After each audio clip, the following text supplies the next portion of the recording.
Swayam Prabha. Digital India. Educated India.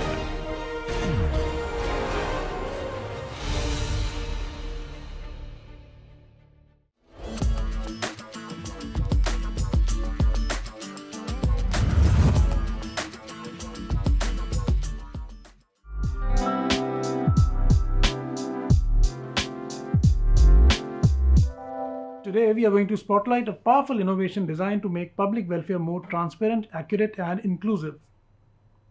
Our guests have developed a digital mechanism for identification of beneficiaries of government schemes, a system that helps ensure the right support reaches the right people efficiently and fairly, strengthening the impact of initiatives by the Government of India. In this session, we'll explore the vision behind the solution, the technology that drives it, and how it can transform service delivery for millions. Let's meet the innovators who are turning digital intelligence into social impact. Welcome to the studio, guys. Thank you, sir. We are first of all very thankful for your whole team who has given us a chance to present our idea in front of such a huge platform. The So, pleasure is all ours, Krish, and we are more than happy to host you here. So let's begin with knowing a bit about you guys. So tell us something about you first to start with. sir, my name is Krish Rastogi, and along with me, I have my friend Kashmira, who was also my teammate in the Smart India Hackathon 2025. Both of us are students of Birla Institute of Technology in Ranchi, which is a premier technological innovation institute. And both of us comes from different states. I come from Uttar Pradesh. My friend comes from Uttarakhand. Okay, great, great to see that two different states coming together to create a product or an innovation which can help the rest of the states as well. Great. So happy to have you here. So to begin with, let's start with the problem itself. What problem did you work upon, and why did you choose that particular problem? So, talking about the problem, how we did choose the problem, I think the process began last year in the month of September when the government of India rolled out the Smart India Hackathon for 2025. We looked at the list of problems. There were around 250 problems that were present over there. And Daksh helped me with that. We did look at all the problems and we found out that this particular problem, the SIH 25152, was very critical problem. Critical in the sense that a lot of schemes government is running for the marginalized communities, but the effect of them are not reaching to the ground level. So that way we choose the problem statement and then we looked at all the technical implementation and our technical expertise matched with this particular problem statement. Okay, the problem is indeed a grave one, and good to have people who are technical expertise is probably going to help solve that problem. So good. So this problem being so grave, you must have seen things happening around you also. So Yes. what did you think in terms of solution? What can be done? Sir, so the problem statement was regarding that there is a PMAJ scheme, that is Pradhan Mantri Abhyuday Yojana for the Anusuchit Jati. So what we saw that around us, there are a lot of people who are government has rolled out benefits for them, but they are not able to access them because a lot of time what happens is that the people who are not truly deserving for that particular scheme get into the particular scheme by false certificate or so our first challenge was to identify the right kind of people and from the process remove all poor kinds of people who do not deserve that particular scheme. So this is what we saw. Okay, so the problem was challenging. The solution was not so simple as I can, imagine. I am still to know about the solution and how it works, but I can well imagine that solution wouldn't have come in a very easy manner. So to reach that solution, you must have created a team, of course. So what was the team like, and how were the responsibilities shared, and who all contributed in which all departments? Okay, sir, talking about the team thing, I'm very thankful to my friend Daksh who did all the heavy lifting for me. I was good in my technical expertise, I was good in leading others, but choosing the right kind of people, he knew a lot of people who were very professional as well as who were very good in the things they do. Okay, so we had Ishan Singh who was handling the AI portion. We have Prashun Raj who was very good at problem solving, and along with that, he handled the backend architecture. For me, it was the backend architecture too, and for Daksh, since it was also a very challenging problem, we had three backend persons doing that work. And for the front end and the UI design, because as we all know that even if you make a very technically challenging kind of a problem solution, if it is not accessible by the right kind of people, then it is of no use. So we have Pratyasha Palit as well as Adnan Adil, who handle the UI and the front end design of our particular application as well as the website. Okay, so you seems to have got the right combination as a team. Great. So now let's come to the most important part of this conversation. Let's talk about your solution. What is it and how it works? So talking of the solution, I would like to tell you that it starts in multiple stages. As I told earlier, there was the first stage. The first stage was the onboarding of the person on the website. What happens as of now is that the scheme architecture of India is completely distributed. It is completely decentralized. For example, if there are 20 schemes, you'll have to register individually for the 20 schemes. What we did is that you come to our platform, we'll verify your documents, we'll reject the document if it is not if it is not in the right format or your date has expired. Our AI model will reject that and accept the people who have the right set of documents. We'll verify it with the ground officers, and once you are onboarded once and for all. If you are registered on the platform, any kind of scheme that comes to you for you that meets your requirement. For example, you are a female living in the rural region of India. For you, if there is Ujjwala Yojana, it will go through the database. Our solution goes through the database, picks the right kind of people, and notifies them. As well as on their website and dashboard, it updates that you have got this particular scheme. What this does is that the very big factor in people not getting the right kind of schemes is the lack of information. So that is secluded from over there. Then talking about the second thing was that how we can make it accessible for different kinds of people. So then we decided to use the most advanced AI technologies. So what we did is that, for example, you have to fill up a form, you have to fill up a grievance redressal form, or you can say a shikayat darj karne wala form. When you have to fill that, you just need to tell our AI model what are your basic details. For example, मेरा नाम प्रशस्तोगी है, मेरी उम्र 18 साल है और मेरी ये informations हैं. When I tell the model is multilingual, it works in multiple languages, it fills the form automatically for you and it submits it. So this was the initial idea we came up with. Okay, so इसमें what I can see is कि काफ़ी angle से integration की ज़रूरत लग रही है, because there'll be people from the government side who will be needed to be integrated to cross check various things. So what all integrations are required in this and how did you manage those? Sir, अगर हम integrations की बात करते हैं तो सबसे पहला integration हमारे पास आता है पेमेंट इंफ्रास्ट्रक्चर का इंटीग्रेशन.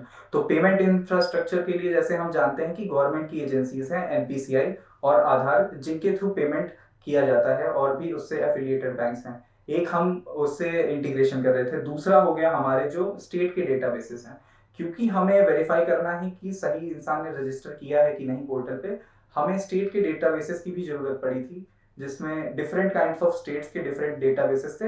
हमारा काम बस ये था कि जो अवेलेबल डेटा सेट्स हैं उनको हम क्लब करके एक बड़ा डेटा सेट बनाते हैं, जिसमें हम जाके एक बार में ही सारे स्टेट्स का डेटा सर्च कर सकते. So is there any chance कि जो अनडिजर्विंग है वो कोई विंडो यूज करके, कोई लूपहोल यूज करके ही is able to sit in your system and become a beneficiary? How did you manage to foolproof that?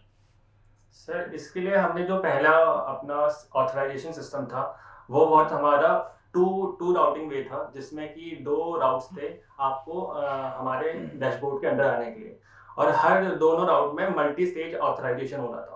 जैसे कि हम जानते हैं कि हमें ऑथराइजेशन के लिए सबसे मेन जो डॉक्यूमेंटेशन है वो हमारा कास्ट सर्टिफिकेट है, और हर एक कास्ट सर्टिफिकेट का एक यूनिक आईडी नंबर होता है.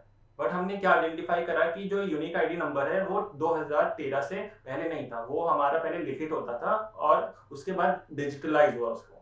तो हमारी सबसे पहले जो मेन दिक्कत आई वो तो यही आई कि 2013 से पहले वाले यूजर्स को हम कैसे इंपोर्ट करें. हमने 2013 के बाद वालों का तो हमने डेटाबेस से मैच करवा लिया, और जो मैच कर गए उनको हमने इंपोर्ट करवा लिया.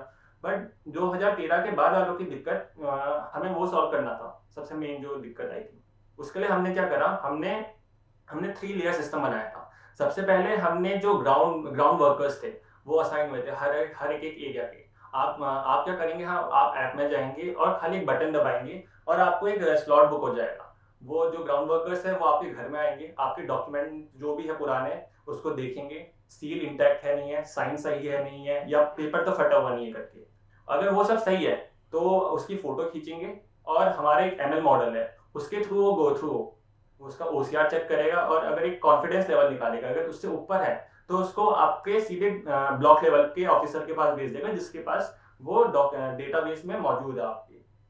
फिर वो जो ऑफिसर है वो डेटाबेस में अपना चेक करेगा, और फिर देखेगा कि ये है और ये ऑथेंटिक यूजर है या नहीं है। अगर ऑथेंटिक यूजर होगा तो वो एक स्टेटस होगा अपने हमारे उसमें ऐप में, उसको वेरीफाइड कर देगा और आप सीधे रिडायरेक्ट हो जाएंगे डैशबोर्ड में। अगर नहीं है तो वो आपको रीजन भी बता देगा आप कहाँ पर अनवेरीफाइड हो गए, तो आप जाके उनसे सीधे मिल भी सकते हैं या नया इनिशिएट कर सकते हो पेपर वर्क को बनाना।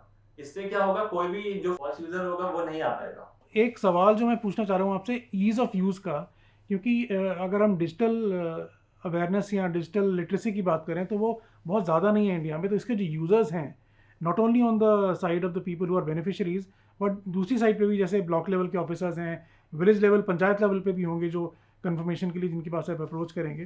तो इन सब लेवल्स पे, इन सब लेयर्स को किस तरह से आप एजुकेट कर सकते हैं, या आपको लगता है कि it's so easy to use के सब लोग इसको यूज़ कर पाएंगे?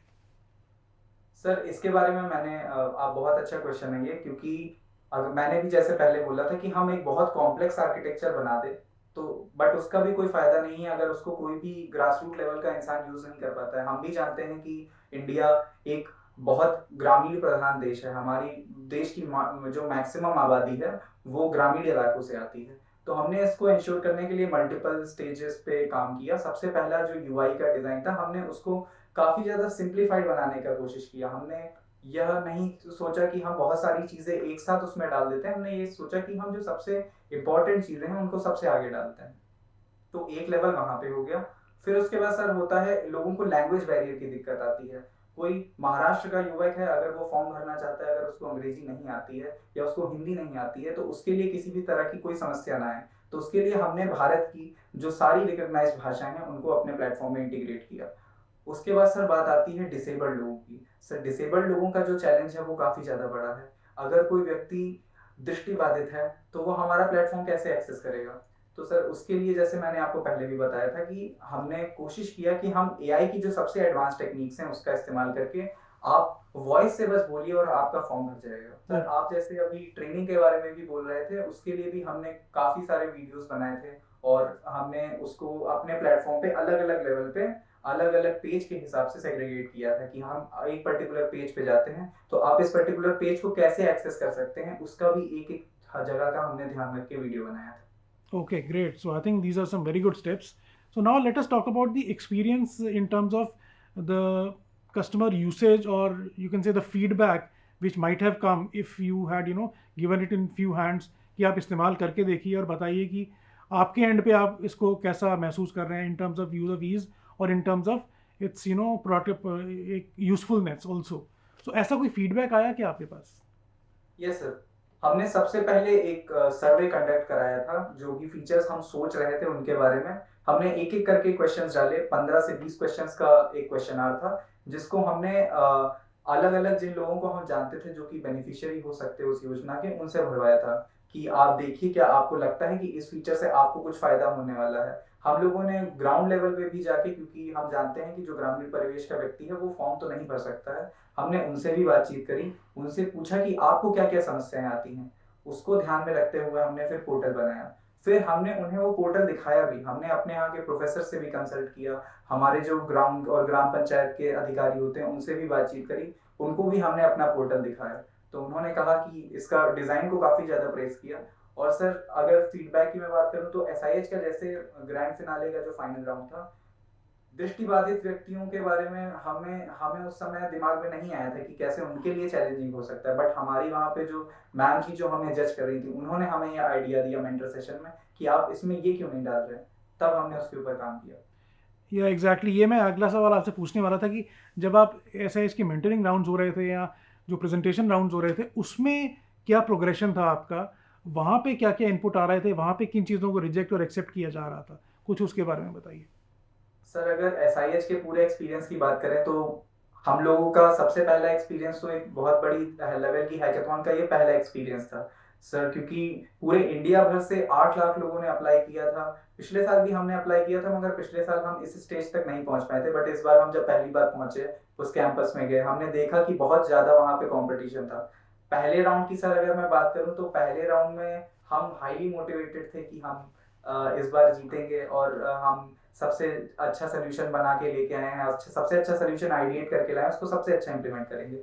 हमने अपने कुछ आइडियाज को इंप्लीमेंट किया, क्योंकि पूरा 36 आवर्स का प्रोसेस था। 6 घंटे बाद जब हमारे सामने जजिंग की टीम आई, तो उन्होंने हमारे कुछ मामलों में काफी ज्यादा होश उड़ा दिए थे, क्योंकि उन्होंने ऐसे ऐसे सवाल पूछे जिसके बारे में मैंने सोचा भी नहीं था, या हमारी टीम में भी नहीं कोई सोच पाया था।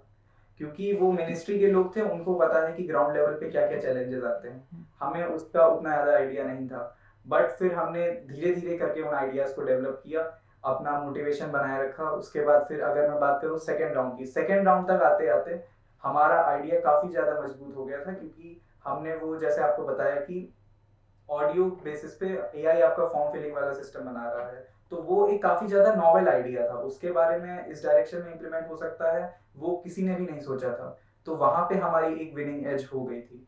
आते आते अगर हम थर्ड राउंड की बात करें, थर्ड राउंड में हमसे एक्सपेक्ट किया गया था कि हम एक फुली इंटीग्रेटेड सोल्यूशन बना के दें।